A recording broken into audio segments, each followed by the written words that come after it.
Hey friends, welcome back to another video. इस video में हम देखेंगे कि रिएक्ट जेएस के कौन से वो क्वेश्चन है वो मेजरली पूछे जाते हैं इंटरव्यूज़ में।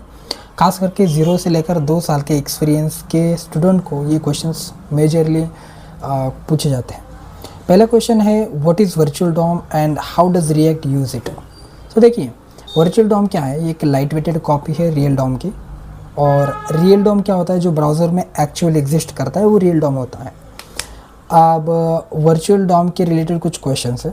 What is the difference between real DOM and virtual DOM? देखिए, वर्चुअल डॉम क्या होता है? Virtual DOM JS representation of real DOM, JavaScript representation of real DOM, जो कि एक्चुअली रिएक्ट जेएस की कंसेप्ट है, मेन कंसेप्ट है जिस पे रिएक्ट जेएस एक्चुअली वर्क करता है। एंड रियल डॉम क्या है? जो कि आपको ब्राउज़र में एक्चुअली वहाँ पे जो इंस्पेक्ट करने के बाद जो दिखता है वो रियल डॉम होता है। And second question, when does री रेंडर हैपन? री रेंडर कब होता है? जब मैं आपको रियल टाइम एग्जांपल दिखाता हूँ यहाँ पे।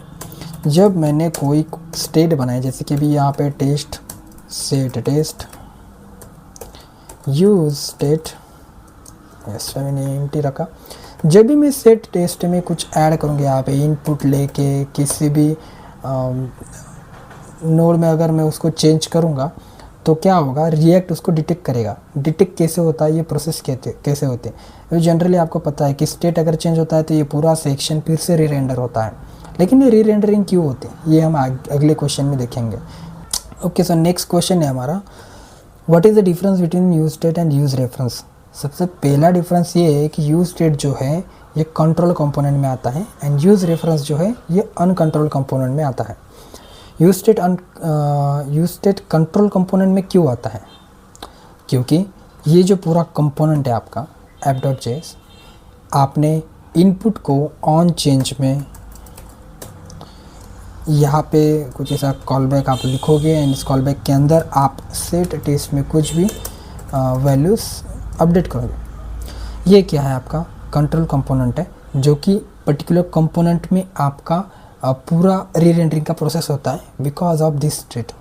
सो ये हो गया कंट्रोल कंपोनेंट। अनकंट्रोल कंपोनेंट में आता है यूज़ रेफरेंस। यूज़ रेफरेंस क्या करता है? आपकी जो वैल्यू होती है वो मेमोरी में स्टोर करता है, बट जो स्टोर होता है वो मेमोरी इस रेफरेंस के बेसिस पे होता है। रेफरेंस माने कि इनपुट के अंदर मैंने रेफरेंस पास किया तो use reference over all the component, input का जो डेटा होता है वो डॉम के जो मेमोरी होती है, मतलब जावास्क्रिप्ट की मेमोरी होती है, React JS behind the scene JavaScript की ही मेमोरी यूज़ करता है, उसमें ये वैल्यू स्टोर करता है, म्यूटेबल वैल्यू। इसमें होता क्या है कि यूज़ रेफरेंस की वजह से जो रिकन्सिलेशन की प्रोसेस होती है वो इसको अवॉइड करती है। यूज़ रेफरेंस अनकंट्रोल में आता है, उसकी वजह से री रेंडरिंग भी नहीं होती। सो ये एक मेजर डिफरेंस है इन दोनों के बीच में। Use state control component, use reference uncontrol, और अनकंट्रोल में कैसे आता है वो भी आपको बताया है। सो इसमें क्वेश्चन ये उभर के आता है कि does changing use reference value cause a री रेंडर, जो कि मैंने रिसेंटली बताया। यूज़ रेफरेंस में ऐसा नहीं होता, क्योंकि यूज़ रेफरेंस ये आता है अनकंट्रोल कंपोनेंट में, और बिकॉज ऑफ अनकंट्रोल कंपोनेंट ये री रेंडर होता नहीं। सो ये आपका जवाब इसका मिल गया है आपको। इंटीरियर चेक्स क्या करता है? इसमें आपके अंडरस्टैंडिंग, आपके रेंडरिंग बिहेवियर, आपको कितना पता है वो चेक करता है। What are control and uncontrol component, जो कि मैंने अभी आपको रिसेंटली बताया। फोर्थ क्वेश्चन ये है कि explain the use effect life cycle. ये बहुत मेजर क्वेश्चन है, ये पूछा ही जाता है मोस्टली, और इससे आपकी जो अंडरस्टैंडिंग होती है यूज इफेक्ट लाइफ साइकिल की, जो कि रेंडरिंग लाइफ साइकिल होती है, वो आपकी अंडरस्टैंडिंग समझ में आती है। इसमें होता क्या है? यूज इफेक्ट में आपको एक प्रैक्टिकल एग्जांपल यहाँ पे दिखाता हूँ। यूज इफेक्ट एंड इसके अंदर हमने कॉल बैक लिख लिया।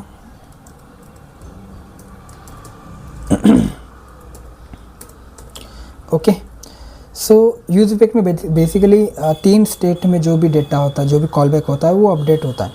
पहली स्टेट होती है कंपोनेंट डिड माउंट, सेकेंड होती है कंपोनेंट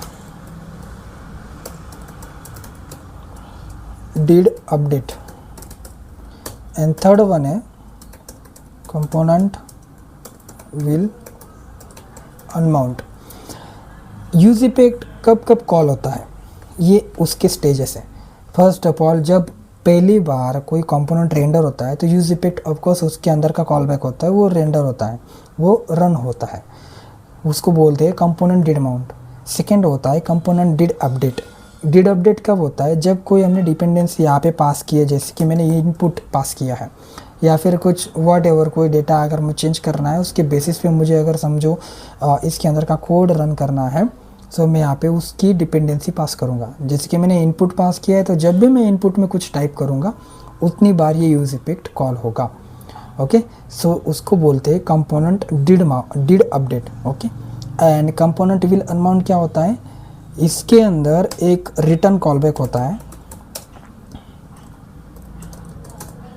इसको बोलते हैं विल अनमाउंट। मतलब जब भी आप पेज एस्केप करते हो या फिर वॉट एवर पेज एग्जिट करते हो, वॉट एवर आपका कुछ ऑपरेशन होता है, तब ये कॉलबैक कॉल होता है। सो उसको बोलते हैं कंपोनेंट विल अनमाउंट। सो ये कंपोनेंट का लाइफ साइकिल है, यही आपको मेजरली बताना है, आपको एक्सप्लेन करना है। जितने अच्छे से एक्सप्लेन करोगे उतना अच्छे से आपका सिलेक्शन होगा। ठीक है, पहले इसके अंदर के जो सब क्वेश्चन है वो देख लेते हैं। When does use effect run? Use effect कब रन होता है? जब इनिशियल कंपोनेंट रेंडर होता है तब यूज इफेक्ट रन हो जाता है automatically. What is the role of dependency array? Dependency array मैंने बताया आपको कि डिपेंडेंसी में जो भी पास करते हैं उस स्टेट में कुछ भी चेंज होगा तब ये यूज इफेक्ट जो रहेगा वो कॉल होगा, उसको बोलते हैं हम update, component did update. Okay, next है what is the key in React list and why is it important? So key जो होती है जब हम मैपिंग करते हैं किसी भी लिस्टिंग की, जैसे कि एग्जांपल ही लेके समझाता हूँ सबका मैं आपको। मैंने let's consider list dot map लगाया, ये रिजर्व कीवर्ड था, उसको निकाल देता हूँ। लिस्ट डॉट मैप, एंड इसमें मैंने अगर कुछ कॉल बैक दिया एंड अभी इसको रेंडर कर रहा हूँ, सीधा कॉल बैक लिख लेता हूँ। सो डी एंड इसमें मैं रेंडर करता हूँ H2 को ले लेता हूँ। सो इसमें जो की रहेगी उसकी बात हो रही है। लिस्ट के अंदर सपोज 4 रिकॉर्ड्स है तो 4 बार ये H2 घूमेगा, 4 बार H2 प्रिंट होगा। बट क्या होगा, रिएक्ट जेएस को ये पता नहीं होता कि कौन सा नोड है एक्चुअली। लेट्स कंसीडर कि 4 बार ये H2 रेंडर हुआ। ओके, 4 बार H2 रेंडर हुआ तो 4 बार उसकी की सेम तो नहीं रहेगी। अगर सेम रहेगी तो इश्यूज़ क्या होंगे, रिएक्ट जो उसको नोड पता नहीं चलता। नोड मतलब मैं इसकी बात कर रहा हूँ। लेट्स मैं ना थोड़ा आपको इन डिटेल दिखा देता हूँ कैसे होगा। अभी ये मैप करने के बाद कैसे मैप होगा उसका विजुअलाइजेशन दिखाता हूँ। यहाँ पे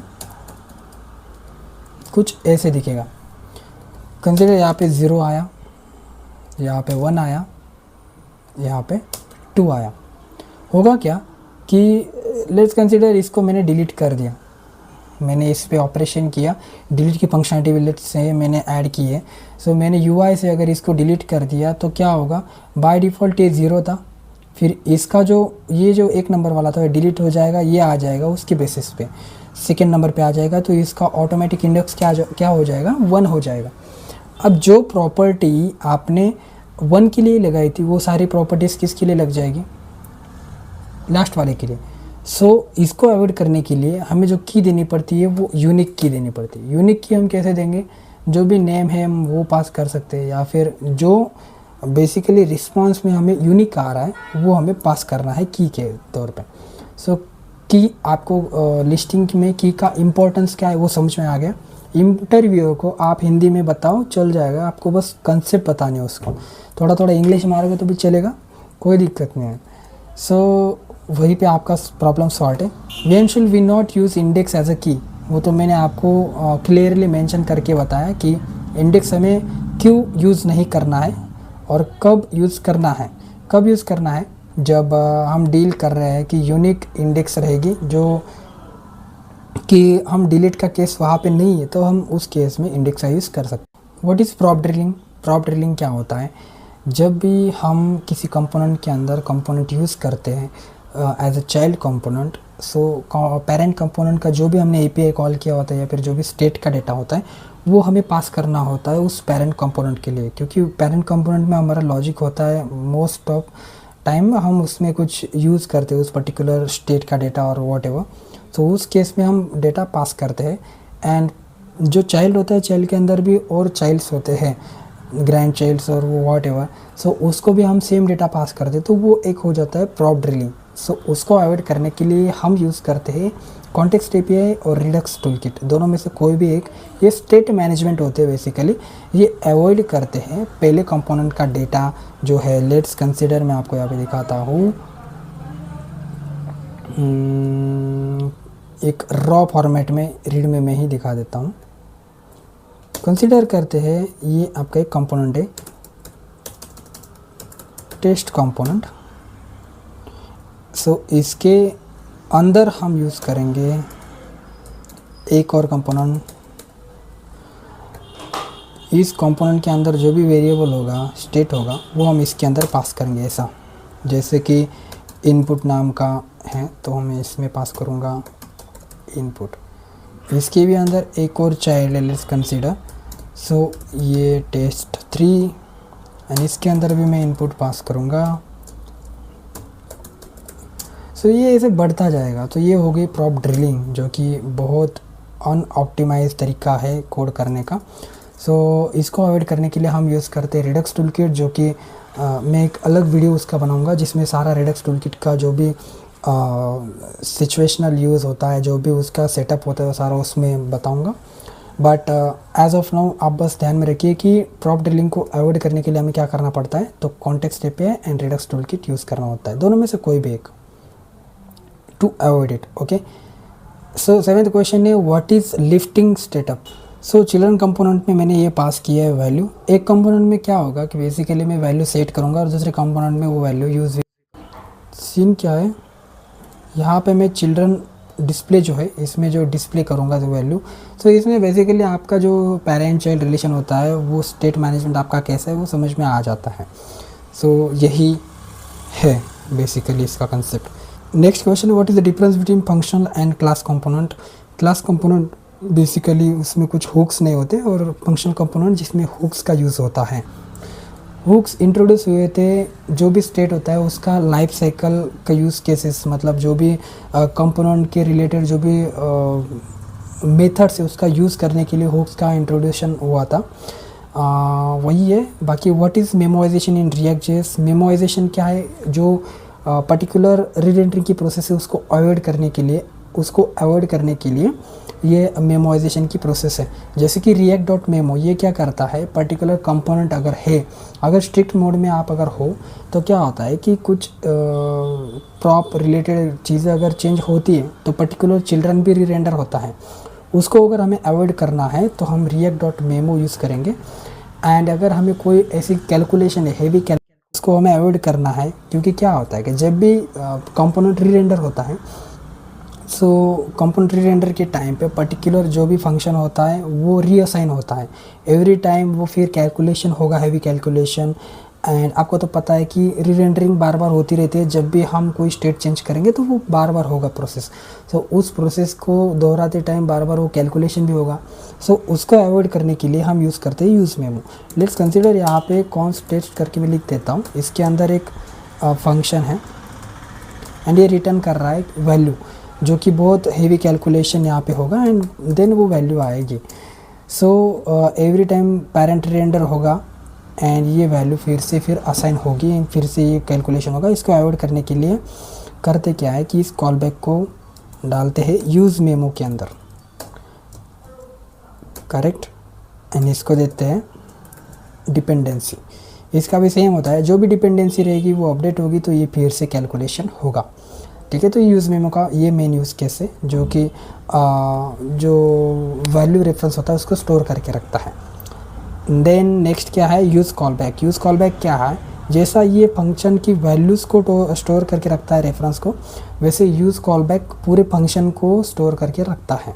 जैसे कि फंक्शन फिर से रिक्रिएट ना हो उसके लिए यूज़ कॉल बैक का यूज़ होता है। सेम स्टेप है, बस इसकी जगह पे यूज़ होगा use callback, correct. Next question है what happens when state changes and readjust.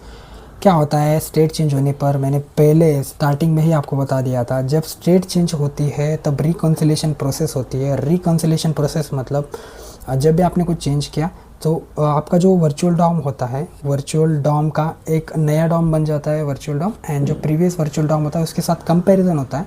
जो भी चेंज होता है वो रियल डॉम में अपग्रेड होता है। सो इसी प्रोसेस को रिकन्सिलेशन बोलते हैं एंड यही होता है मेजरली। यहाँ पे कंपोनेंट री-रेंडरिंग होता है, रिकन्सिलेशन की प्रोसेस के बाद ही कंपोनेंट री-रेंडर होता है। तो ये सेम कंसेप्ट है। वर्चुअल डॉम अपडेट्स होता है जैसे कि मैंने आपको बताया, and diffing process, real DOM updates, ये सारा कंसेप्ट उसमें कवर हो जाता है। सो फाइनली 10 क्वेश्चन हमारे हो गए हैं एंड यही आपको मेजरली पूछे जाते हैं इंटरव्यूज़ के लिए। अगला पार्ट जल्दी लाएंगे इंटरव्यूज़ की सीरीज़ का। अगर आपको वीडियो इंफॉर्मेटिव लगे तो लाइक ज़रूर कर देना। Thank you.